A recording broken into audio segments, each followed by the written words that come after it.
আপনি যে নম্বরে কল দিয়েছেন ব্যস্ত আছে।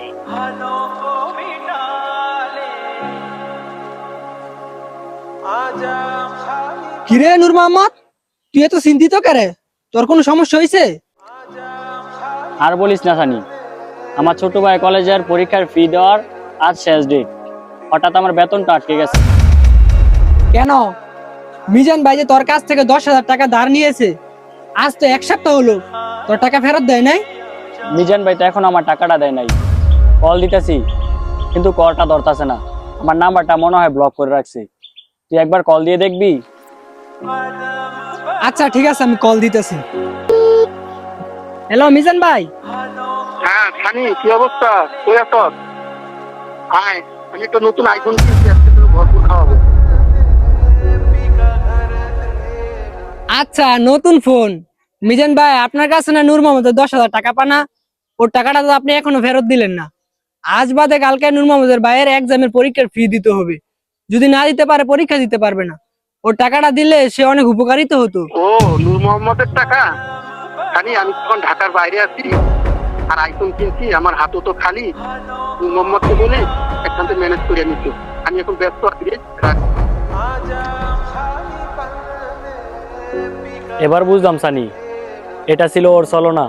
আসলে ওর মা অসুস্থ ছিল না, আর ও আমার সরলতার সুযোগ নিয়ে নিজের স্বার্থ উদ্ধার করছে। আর এইসব মানুষেরা শুধু মিথ্যে বলতে পারে, বিপদে কারো পাশে দাঁড়াতে পারে না।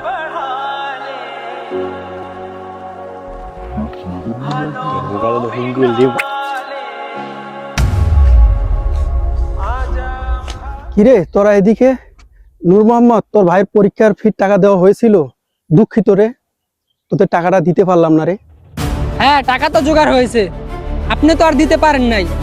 আমার কাছে কিছু জমানো টাকা ছিল, ওইটা দিয়ে তার ভাইয়ের পরীক্ষার ফি দিয়ে দিছি।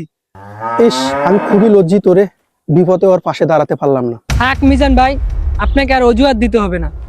আপনাকে একটা কথা বলি শুনেন, টাকাটা কিন্তু বড় কথা না, বড় কথা হলো বিশ্বাসটাই আসল। তুমি তোমার শখের ফোন কেনার জন্য তোমার মায়ের নামে মিথ্যা নাটক সাজালে, আর যে ছেলে মায়ের নামে মিথ্যা নাটক সাজাতে পারে সে কখনো প্রকৃত বন্ধু হতে পারে না।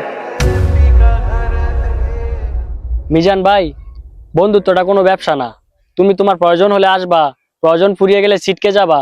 আসলে স্বার্থপরতার একটা সীমা থাকা দরকার। মানে নূর মোহাম্মদ, আমি বুঝতে পারিনি রে, আমার ভুল হয়ে গেছে। এই জন্য তোর 10,000 টাকা। থাক মিজান ভাই, টাকাটা তোমার কাছে রেখে দাও। এই টাকা দিয়ে আমি বড় একটা শিক্ষা কিনলাম, কে বন্ধু আর কে বন্ধু নয়। এই টাকা দিয়ে আমি আজ চিনলাম, আজ থেকে তোমার সাথে আমাদের আর কোনো সম্পর্ক নাই। থাকো তুমি তোমার স্বার্থ আর নতুন ফোন নিয়ে।